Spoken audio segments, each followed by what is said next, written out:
Welcome to Bar Business, the podcast that is also a drinking game. With a drinking game that is also a podcast. True. Yeah. Which one is it? A little column A, a little column B. But like any good game, there are rules, right? So let's get those out of the way real quick. No, so the first rule is, if we drink, you drink. It's only fair. Cheers. Cheers.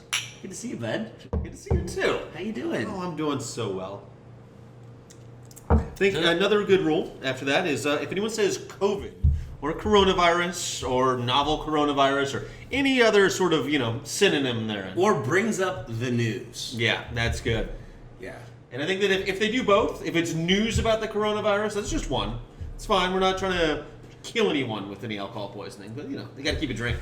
Yeah, but so if you bring up the news or you say COVID, then you have to drink. Right. It's like, drink. Right. Got it, yeah. But then those following along at home will also drink with that person. So Yes. It's just, if I were to mention it, you're the only person spared here. So we're assuming people are already going to be following along at home. I certainly hope That's so. a little bit, presumptuous of us. Right, well, we're nothing if not a little bit presumptuous. So, and then the third rule is, if someone rambles on, someone kind of is spilling the beans on a certain situation, and I have to stop you. Oh, you're already implying that this is a one-way street. It's a Jeff thing, yeah. Oh, okay. Right. Then it's a social. All right. So that's everyone drink. Mm-hmm. So if you say COVID, you drink. Right. If someone's rambling on, we're going to pause for a quick social. Okay. So those are the rules. All right. I think it's going to be fun. That's very simple, very easy. I like it. Yeah. Okay. So we should probably introduce ourselves. We should, yes. To the audience, I think. Right. Let me introduce you. So Jeff is a part brilliant science nerd, part escaped cult member, and we have weaponized that brilliance for him to lead beverage direction and all things the mirror, and it's been great. Yeah. Well, and Seth is a well-known rascal and a creative genius. We're business partners. Thank and you. He does the sort of the creative overarching design of these the bars that we run together. Yeah. And then maybe we'll talk for a quick second about sort of the actual operational stuff we do. I'm a commercial real estate broker. I help businesses with their real estate needs. We own some businesses. I help our businesses with our real estate needs. And then I lead the creative direction. Right. And I'm a career bartender. I've been in this industry for 19 years, been bartending for 16. And, I met you, 8-9 years ago at your first place where I bartended. And, we became best friends, and now we own some bars together. Has it been 9 years? God. No, 3 years. Let's go with that. It sounds a lot better. If it's been 9 years, but I'm only 27, how does that even work? Well, time works differently in D.C. I think that the rest of the country is well aware of that. So we met when I was 18. Yes. And I was bartending or owning a bar illegally. And I was 16 because I am the younger, more handsome one. Yes. I'm actually going to have to stop us both there. And I think hold on. Social. Please stop. All right, so I think the next thing we'll talk about is why we're doing this. Yeah. So one thing, we've seen everyone's stuff on Instagram, and people are making cool videos and stories, and I've seen some Zoom happy hours. People are teaching how to make different drinks or doing wine classes or a bunch of cool things. And some a lot of bars are doing pickup. The to-go cocktails, which, being from southeastern Louisiana, that's near and dear to my heart. I love seeing that culture spread. Yeah, drinking outside is a good thing. Right. But so for us, we wanted to do kind of our own thing, and we've been kind of going back and forth on what that is. And I think this podcast is that's also a drinking game. Is that thing. Well, I think that also we're able to sort of talk about something that's not being talked about right now. I think that there's these committees about reopening, there's a lot of news, there's a lot of things that are representing a wide variety of people out there, but specifically the small business owner who does specifically a bar is not necessarily being represented out there in the media that we are seeing. Right. And so we figured we'd throw our voices out there. It's an unprecedented time for creating and consuming media, and we thought we'd throw our hat in the ring. Yeah. And so we own the Mirror here, where we're broadcasting from, and we have a new bar that was scheduled to open on April 1st. So we're in kind of a unique scenario. Both bars are closed. the Mirror, because of the speakeasy nature, doesn't really make sense to go cocktails. You know, you sort of, the places that do well, they have like a pickup window outside, that kind of thing. So we didn't want to do sort of that road. But I think for people who don't know the Mirror, maybe we are also a hidden bar in downtown DC. There's nothing residential around. Right. If you're not going to the office, you have no reason to be down here. So we couldn't even get foot traffic. You know, it didn't work with our business model. Yeah. And then there's also sort of this like thing that you and I have talked about a lot, which is that we want people to be safe. Mm-hmm. We want to make sure that, you know, we follow the guidelines and do everything that, so we're not endangering others. But we also own a bar. Right. And we love bars, and we love our customers, and we love being here, and it's just great. So of course we want to reopen as soon as possible. So there's like, we want to be safe, but we want to reopen, and there's a lot of kind of conversations there that I think need to be had, and dialogue that needs to be kind of out in the public. Absolutely, yeah, and it's difficult situation right now. There's no real precedent for this, so we're just gonna figure it out together. Yeah. What have you done? Anything you've done to just ease the existential dread, or maybe to enrich yourself, or something you consumed, a book or a movie or a TV show that you really liked? No.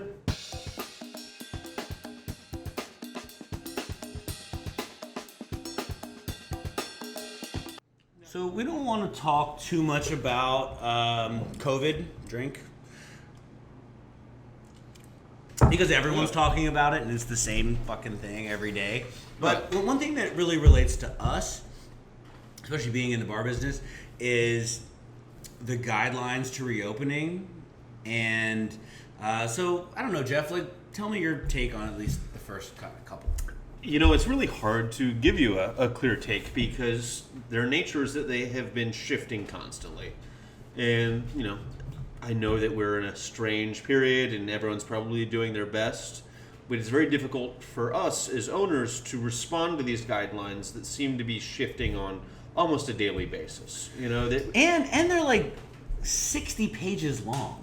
Right, and they have some things that are obviously guided by good science, and some things that are just flabbergasting in other ways. You know, one of the things that is currently in the mayor's reopening plan is that they would have a limit on how many people could be in a structure, in a business, and it is 5 people per 1,000 square feet as it stands. Right. And I have to imagine that this will change, because for those of you following along at home, your normal bar, we're 1,600 square feet.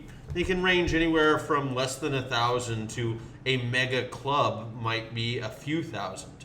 But the idea that we could only have 8 people in here, which including or 10,000. Right. But so if there's a 10,000 foot club, which is essentially like a 2-story warehouse with a roof deck, right, they can have 50 people. right. So us at the Mirror with our 1,500 square feet, we can have 7.5 people. Right. And then once you include the bartender and the does bar that back include staff? and the door guy, and if we were here, that means we could have 3 people coming into the bar. Right. And that just doesn't make sense. And I don't even really like to talk about stuff like this because I hope that it will never come to fruition because they keep changing everything. Right. And the big thing that they changed for me is the timeline, where at first it was 2 weeks, and then it was April 15th, and then it was May 8th or something, and then it was June 8th, and then they moved it back to May 31st. And I understand that, like, we're living in real time right here, but at the same time, I think it's okay to say we don't know. Right. And not to say you do this, say, you know what, we don't know. Right. And we're gonna work, and when we know something, we're gonna let you guys in on it. Right. And I think that a lot of it is just changing the goalposts on where we're supposed to be. What we were all told in the beginning was we were flattening the curve, right? Which flattening the curve just represents taking a second derivative of new cases, and it's the rate of change of the rate of change. But now that's no longer the goalposts. And there's one more guideline that doesn't make sense to me. And I think a lot of it doesn't make sense, but the one that really struck me is that they are separating restaurants and bars. And part of the reason why this is something we are doing, and we're trying to be very specific, is that we own bars. Right. We don't necessarily own restaurants. There may be a food component, but the heart of it is that we are a place to congregate and consume alcohol. Yeah, but at the Mirror there isn't a food component. I mean, I have other investments as well, and I sell own lunch some place. restaurants. But this is about the bar. And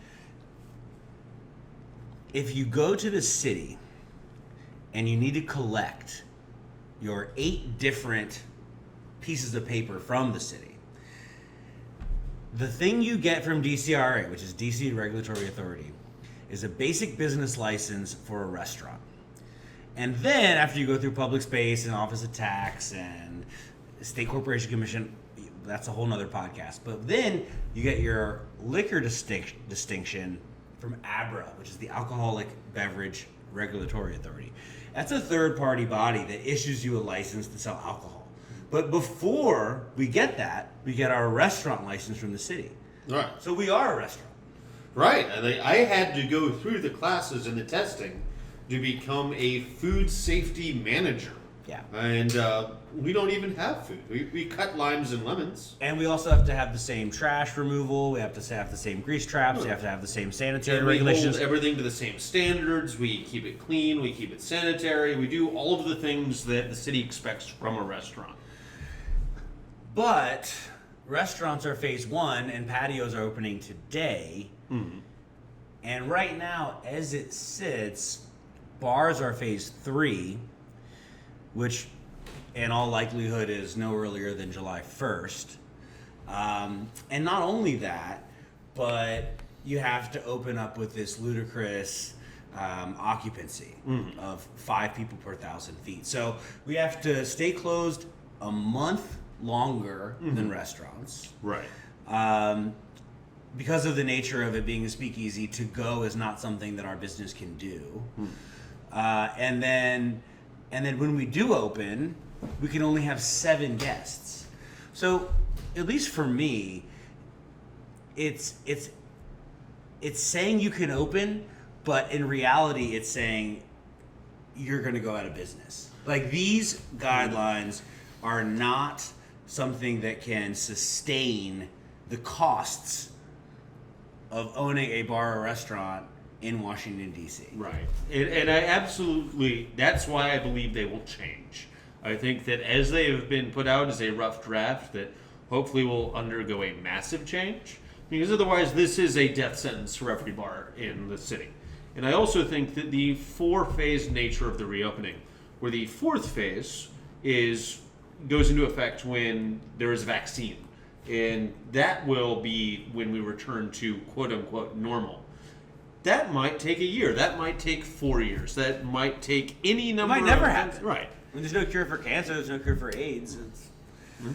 But anyway, and then the 4th piece of the reopening guidelines that I think is beneficial to mention on this podcast is that there's very little representation of restaurant owners, but even more so bar owners.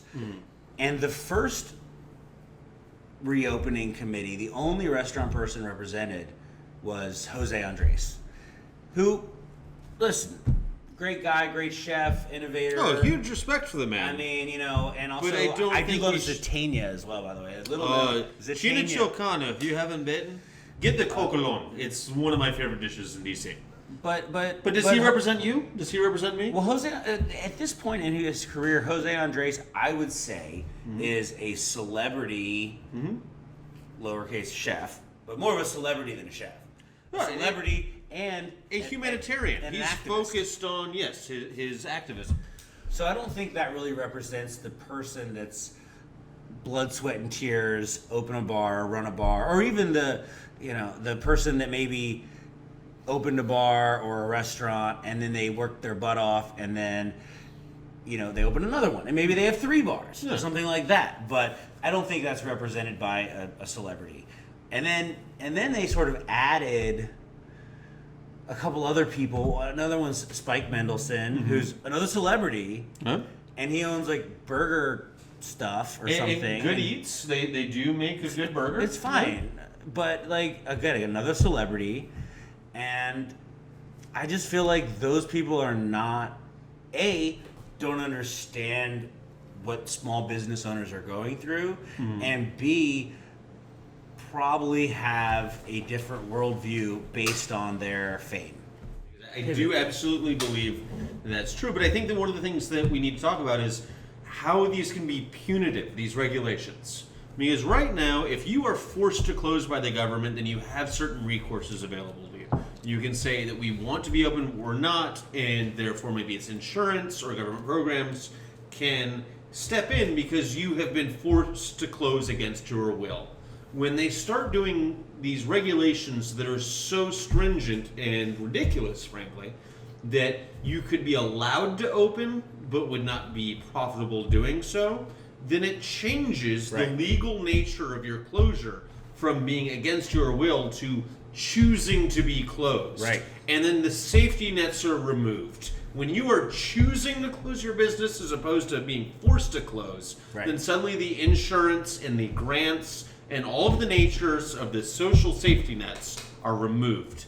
And when they do things like 5 people per 1,000 square feet, then it doesn't actually allow us an avenue to success, but it does remove our safety nets. And that is what I have a problem with. And you can also tell that the people that they're just making this stuff up. Right. Nobody actually has, first of all, none of these people are small business owners or even have worked at a small business, have been in business of any kind. You know, those people are bureaucrats. Oh. Hold on, Jeff. And then when you Google the way they got to 5 people per 1,000, Oh, yes. it's because that's what Walmart is doing. We are calling you out, you faceless bureaucrat who came up with this policy. But wait. We know where you got it. But wait, in Walmart, you know, Jeff was talking about square footage earlier. I mean, like I said, I'm in the real estate business. A Walmart store is probably 20,000 square feet. So that would mean you could have 100 people in a Walmart, which is a huge, giant warehouse. So 100 people in a Walmart feels, okay, you're socially distant.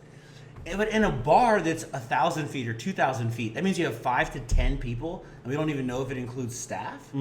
So what? Does that mean Walmart is letting in, their 20,000 square foot store is letting in 100 people? What about the workers? Is that, I mean, none of this is even addressed.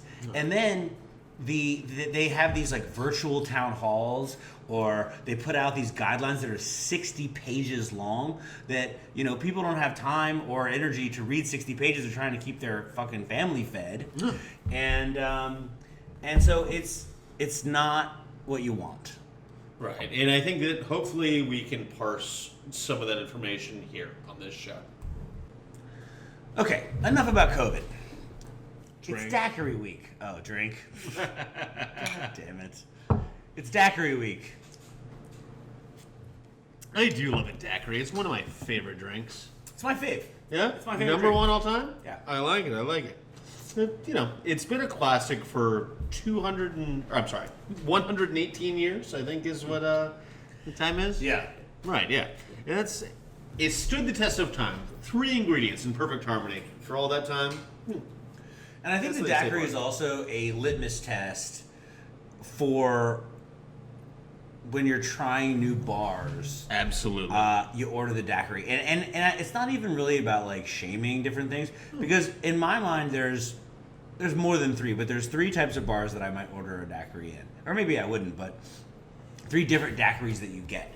So there's the cocktail bar, Right. which is what we do, and that's this classic daiquiri: 2 ounces of rum, 0.75 of lime juice, half an ounce simple syrup, shake for 12 seconds. I only know that because Jeff taught me, but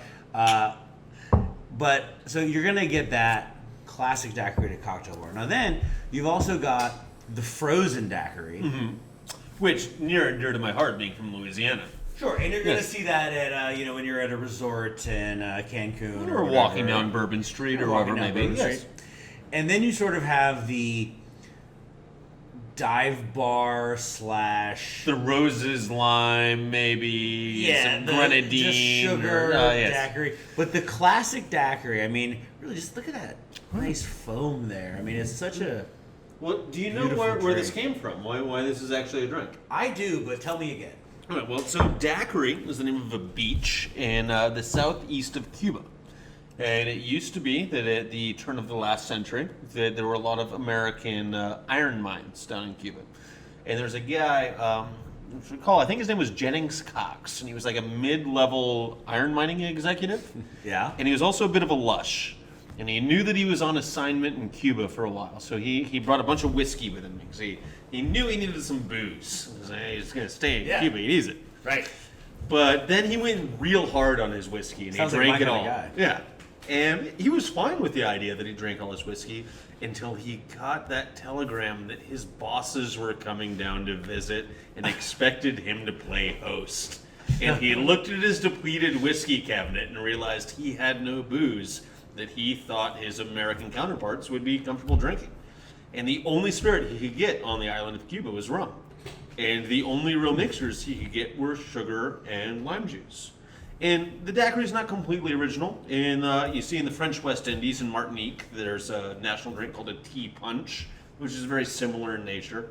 It's not a wholly original idea, but the proportions that he put forth and the idea of using this Cuban style of rum was Jennings Cox's original idea, and so he named it after this beach on the southeast of Cuba, and it languished in relative obscurity for the next 7-8 years until there was actually an American Navy rear admiral who was down there, and he was introduced to it, and he loved it so much that he brought it back to just a few blocks away from us, the Army Navy Club here in D.C. Really?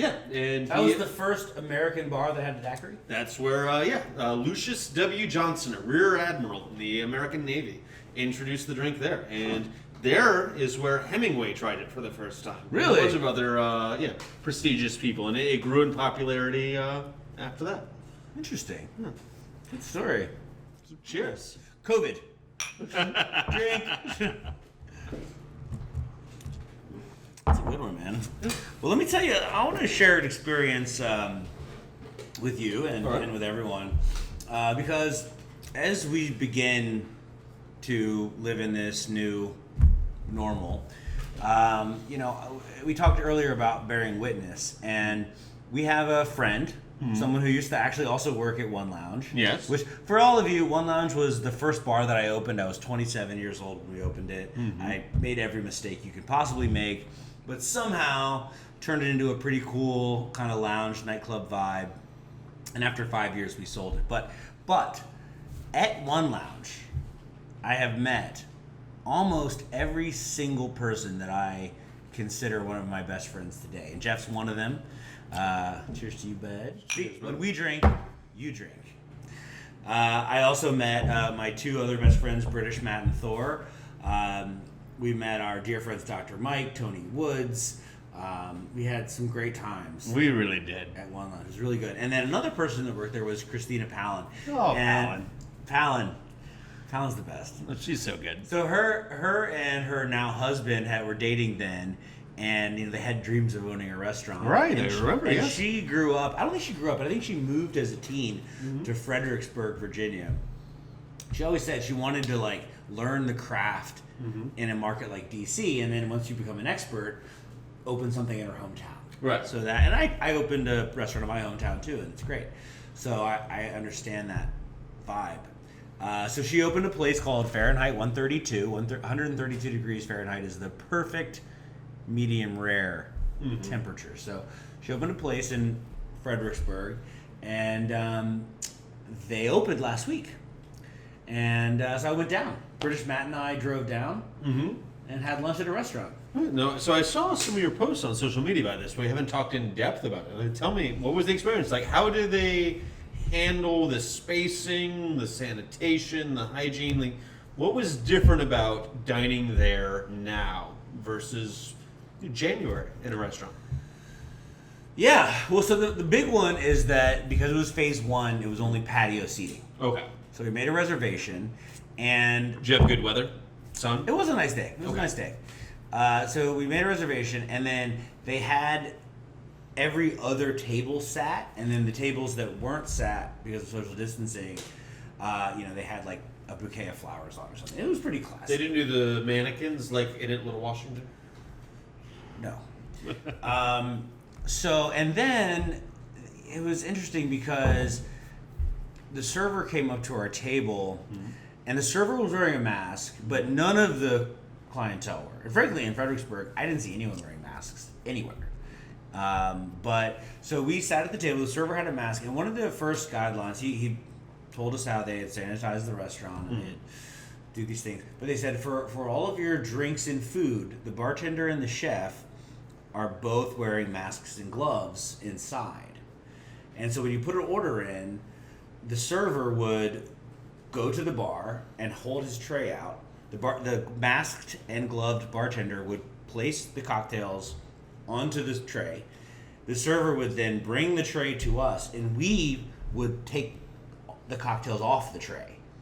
So the server actually never touched any of our food or drinks. It's weird. I have a visceral reaction to that I have not fully thought through, and I may switch course on this, but I don't like that immediately. I understand the need for hygiene and sanitation and being clear, but it makes the whole process of dining out a little less personal. Yeah. Right, and I do think that is a integral part of why people go out. And I don't mean to just say that was wrong on their part or. That's the Virginia guidelines. But this is just me internalizing for the first time what the future might be, and it is distressing on some level. Well, the other thing I think that we've talked about, look, I didn't think that it was the most aesthetically pleasing atmosphere either, but I think they're following the guidelines. And here's my hope, and I don't know if this is going to happen or not, but my sincerest hope is that people that go to bars are going to continue going to bars. Yes. And people that go to restaurants are going to continue going to restaurants. So I think that the phase one reopening, we literally went on day one. Mm-hmm. So they were minding the guidelines. They had all these sort of, in some ways, like dog and pony shows. Like they're, telling you that no one's touching things and all that stuff. But at the same time, you're sitting on a patio outside with people everywhere. So, but I think that it's a great first step. And as people return, the first wave of people that return are going to be people like us. They're in probably, lovers of food and drink, but also very low risk when it comes to COVID. So the service was following all the guidelines in Virginia, and you said they had a mask and gloves and all of these things. Were there any other things that really struck you as being distinct about dining in this situation? Yeah, there were a lot of distinct features, but I think also we went to this restaurant on the first day they reopened. Right. And so it was a little bit clumsy, but we didn't care. Right. I mean, we were so happy to be there. We both tipped 100%. And they forgot one of our salads. But who gives a shit? Right. It doesn't matter because we were there. And what I think will happen, what I hope will happen, is that these phase 1, phase 2 guidelines, which is in a lot of ways a dog and pony show. Like if the guy at the bar with the mask and the gloves and then they touch something, I mean, if you're outside, if you're out in the world, there's inherent risk of getting sick somehow. But we're low risk, thank God. So, so what I think and what I hope is that the guidelines will be followed, and then we'll start to learn, and then hopefully they'll be reduced, and then maybe reimagined. And by the time we get 2-3 weeks, a month, 2 months into it, we'll start to understand, okay, this is actually the way it's going to be. Because having 7 people at the mirror, or having a server that can't actually touch our table, we actually bust our own plates. Oh, really? Not to the dish stand, but we had to clear up and then place them on the tray. Oh, so wow. He came by with a tray and we cleared our own table. which I'm not against. I've cleared plenty of tables, but I know Right. some people are probably against it. Right. I gotta tell you, Jeff, the one thing that I probably miss most about being open is the frequently asked questions. Oh, yeah? Yeah? Yeah. All right, well, do. I think that we should include frequently asked questions on this podcast. So, I mean, what? should we run down a couple of just the biggest ones that we get every? I'm curious what you get. Well, the number one most asked question. First, set it up. Yeah. The question's one thing, but how? Like, why are people asking you questions? How does it happen? What's going on? Well, so not only am I a partner here in the bar, but I also do bartend here. And so being behind the bar, you get asked a lot of questions. And there's a few that rise to the top. That every single shift you'll be asked a couple of times. And some of them make total sense to me. Where's the bathroom? Sure, I understand why you I got that one. Yeah. But there's other ones that are actually a bit of a curiosity to me. And I don't know why they're as popular as they are. And so we'll go ahead and do a little segment where we talk about them. And this is judgment free. If you found yourself walking into a bar and asking this question, I'm not judging you or hating you. We're going to talk about how it's a little bit perplexing. And the number one question I get asked at least 5 times a shift, every single day, is how long has this bar been open?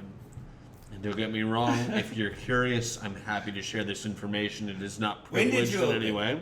Well, we opened in December 2018, so let's not bury the lead. For those of you who are listening to this whole podcast to find that out. That's the first time we December opened? 2018.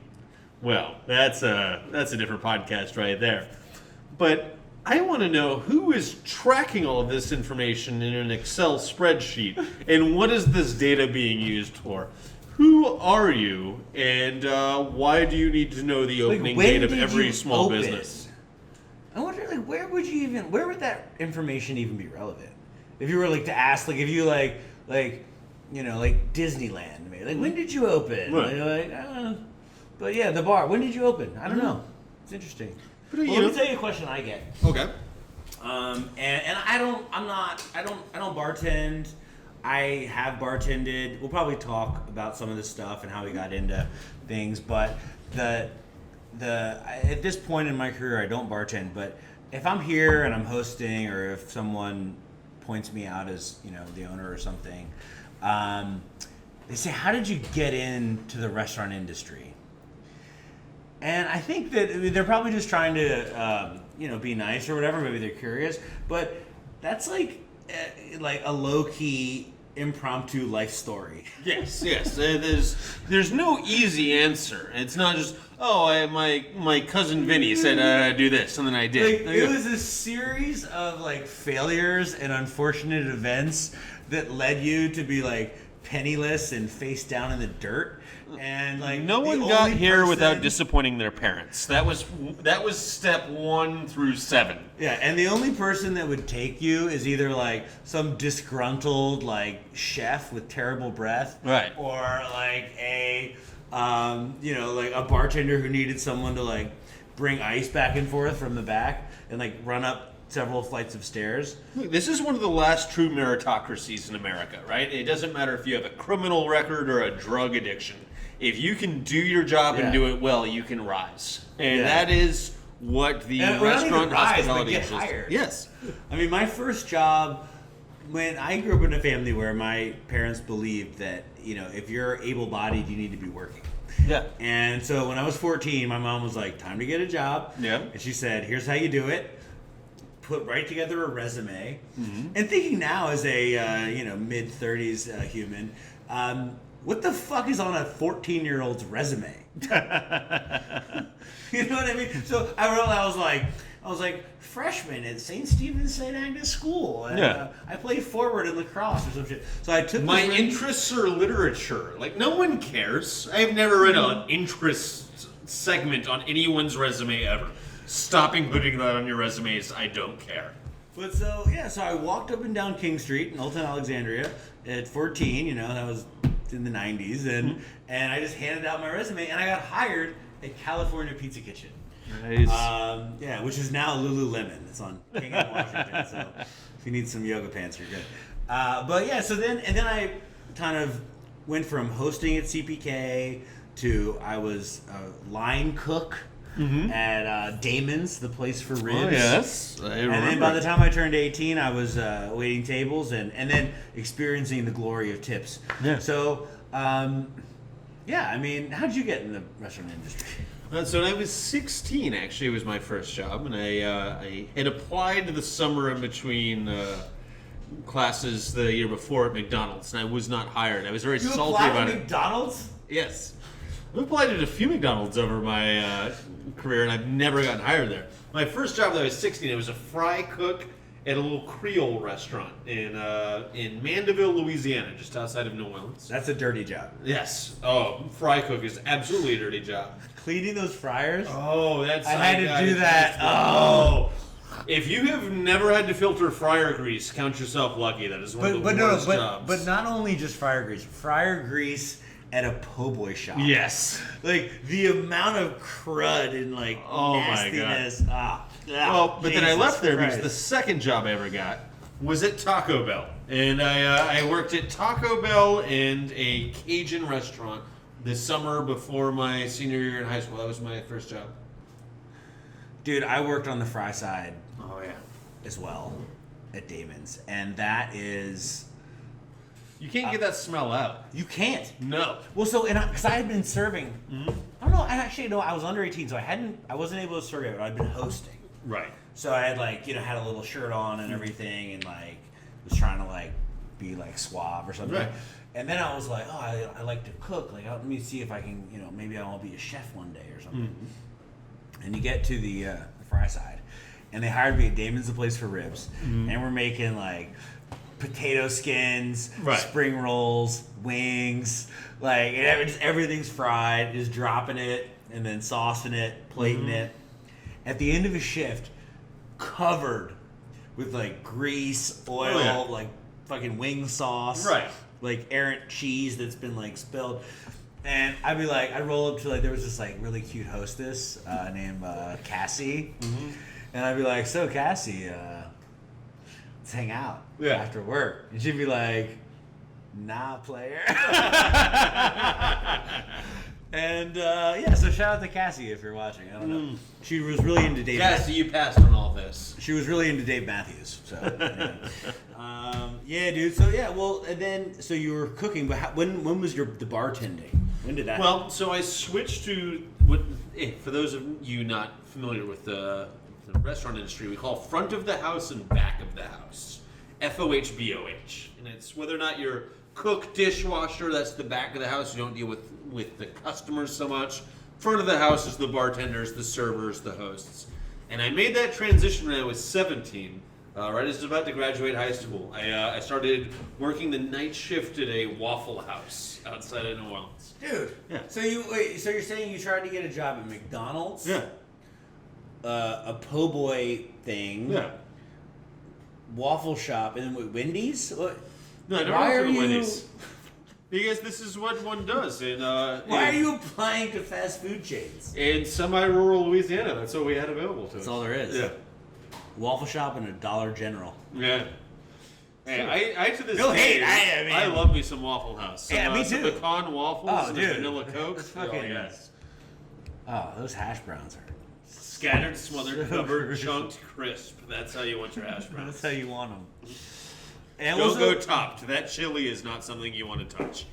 So it's funny because we have a friend who we still see and work together, and I was now probably 18 or 19, and I was working at a restaurant called the Evening Star, which is still there. It's great, and the chef de cuisine was our friend. And, Oh yes. And so I went to him one day. I was serving at this time. I realized that fry chefing was not a future that I was willing to participate in. It's also not good for your pores. It's not- This is as a adolescence. This is not what you need in your life. So I was now waiting tables at this place that at the time was in the top 100 in DC, Washingtonian. It was a great place. And I went to Chef Cliffy, and I was like, Chef, one day I want to be a chef just like you. Oh And my god. And he was like, you want to be a chef? This is back when chefs were mean. They're still mean, but that you was allowed. He's like, you want to be a chef? You want to be a fucking chef?